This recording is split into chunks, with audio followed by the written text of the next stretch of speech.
Hi everyone! Today's video is another in my Inktober and Drawing series. This was from day 23 and the theme was gore. I'm not really interested in gore, so I deviated from the theme again, but this time when I decided I'd done enough witches. Although I don't think you can ever have enough witches, but I decided to take a look at the Halloween theme and like the list of themes and see what might be missing that I hadn't done yet. So I decided that I didn't see any death characters or Grim Reaper, so I would do that. So I decided to draw a girl death character who is kicking ass and she's going to come and take your soul. Anyway, I did this line art back in October, but I had kind of messed up on her face. Like, she's supposed to have like a sinister grin, but instead the inking went a little awry and it turned into kind of a crazy girl grin. So I took some time to decide, but after I got my light pad, I decided I would go ahead and just redo it because, like, the face is the most important part to me. If you mess up that part, it's kind of hard to recover. So I just redid it. And while I was redoing it, I decided to change her outfit a little bit and fix her arm a little bit. So that's what you're seeing me do here. I already used the light box to do like the major lines, and now I'm resketching to fine tune it the way I like. And now I'm going back in with the light box to make sure all the lines are fully copied over. And there is the two versions. The one on the right is the old version and the one on the left is the new improved version. So I did skip the inking part because I thought it was a bit repetitive since I already showed the sketching. And now I'm starting the watercolor. The color scheme for this one is similar to when I did the Evil Sorceress a while ago. I wanted to have pretty much all black, but I decided to put undertones for different areas just to pull it out a bit and so that it doesn't become one big black mass. You can kind of see where one thing starts and the other thing stops. So I used the same red that I did for her hair to do the undertones for behind the cape and her legs and her shirt. And I decided to do red for her hair just because I really like the color scheme where you do like a pop of red against black and gray. I've always really enjoyed that color scheme. I think it looks really cool and kind of gothic, and she's death, so gothic is something that's kind of called for here. And my favorite part in this entire drawing was the background. I just kind of fallen in love with doing watercolors, and my favorite thing about doing watercolors is definitely filling in large areas and doing backgrounds. Last time when I used to work only in not color pencil, in Copic marker, last time when I only worked in Copic marker, I gotta admit that I was terrified of doing backgrounds because filling large areas with Copic marker can be extremely tedious. You have to go back over the area like so many times and lay the color in the perfect way, or it's going to get streaky, and sometimes the marker will dry out on you, especially if you're using like a thick Bristol type paper. It's just, it can be such a nightmare. But since I started using the watercolors, I find it's actually super enjoyable because you can really push around the paint a lot easier. And I love getting texture with the watercolor too, so I was super happy with the background. I thought it looked exactly how I want it. Excuse me. I want it to be kind of like wispy and mysterious and creepy and dark, and I thought that looked just perfect. So now I'm filling in the flat black for her cape, and yeah, I've definitely been enjoying the watercolors, but I'm not saying that I don't like marker anymore. I really do love my markers too, and I will be doing more marker drawings in the future. After I finish the Inktovers, you'll probably see a lot more of the Copic markers for speed paints in the future. I thought the place around her feet looked really like empty and boring, so I had an idea. I would put grass on either side of her and then like blackness in between.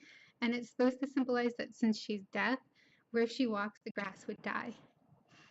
So I hope that came across. But either way, I thought it looked really cool. And I had a little bit of fun of adding different variations of green to like bring out some highlights and lowlights. And that's another thing I really love about watercolor is you can get like different variations of colors.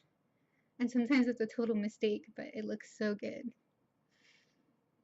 So now I'm going over the areas where I've already put like, I have a blue black for the gloves, the corset, and the boots, and then the red for the pant and the shirts. And now I'm overlaying it with black just to make it darker and look more black overall. I really like how this one turned out, and I really like how her red hair turned out as well. I think it looked really cool. So now I'm starting the color pencil, and it could have been because I had a migraine that day and I was trying to push through it, but I did have a bit of trouble with actually seeing where one thing stopped and the other start. I don't think it's that bad when I look here, so it could have been the migraine affecting me. But I think overall I did a good job with adding shadows and highlights and bringing things out. I really liked how the cape turned out, and this is the first time that I used the what are they called? The smudging sticks? I know that can't be the right word. It doesn't sound right, but that's what I'm going to call them. Before this, I used a Q-tip or a tissue for smudging the color pencil a bit. And to be honest, I know there's some artists who swear by using Q-tips, but I absolutely hated using Q-tips for smudging because it seemed like the Q-tip would get destroyed very quickly, and it just seemed like you were wasting it. But with a tissue, at least you have more surface space, so you could use one tissue longer. But I do find that the smudging stick was like really nice, very useful. I was able to put the white for the highlights, but then smudge them out so it's a bit more like realistic, not so strong, the lighting. The only thing is I'm not used to using them, and I haven't actually learned anything about this product at all. So I'm gonna have to Google it and find out what I do once the tip gets all dirty. Like, do I cut it off or what? You know, this is gonna make me sound really old, and I am older, but not super old, but whatever.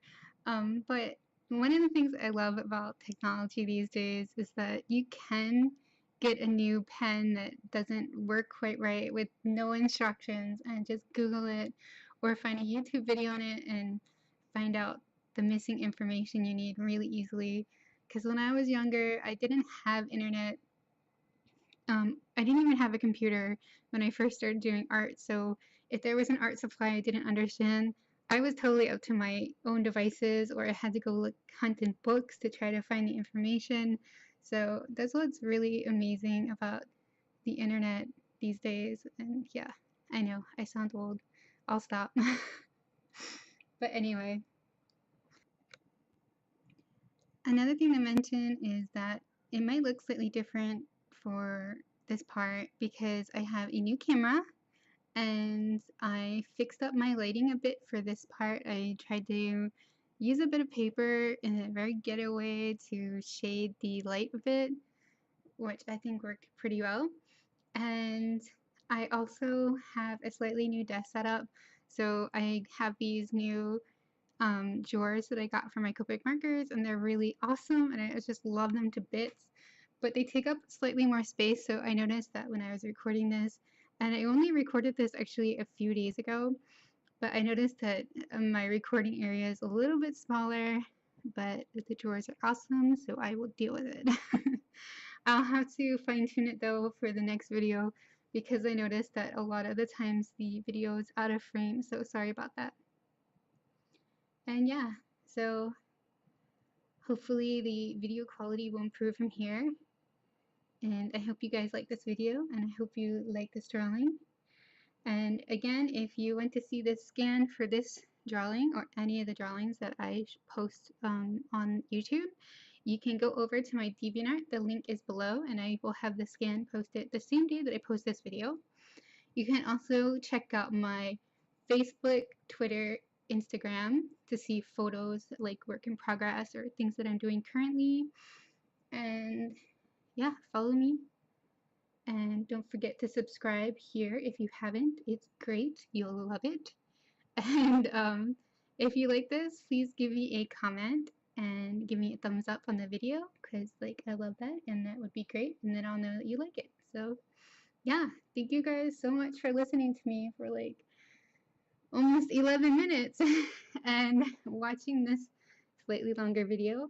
I hope you like seeing the sketching. I know I don't do that a lot because I started to record these after I'd done all the sketching and inking, but you will see more of that in the future. And if you love it, do let me know so that I know to include that in the future as well. So yeah, and here's the finished drawing. So thank you guys so much for watching, and I will see you next time. Bye!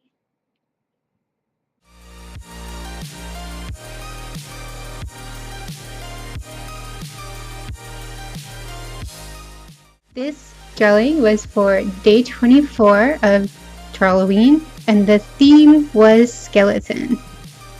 I actually was wanting to do this type of drawing back on day 20 where the theme was skull, but I was smart and I actually checked the schedule for Halloween to see if there was anything else that was similar, which was the first time I'd actually done that.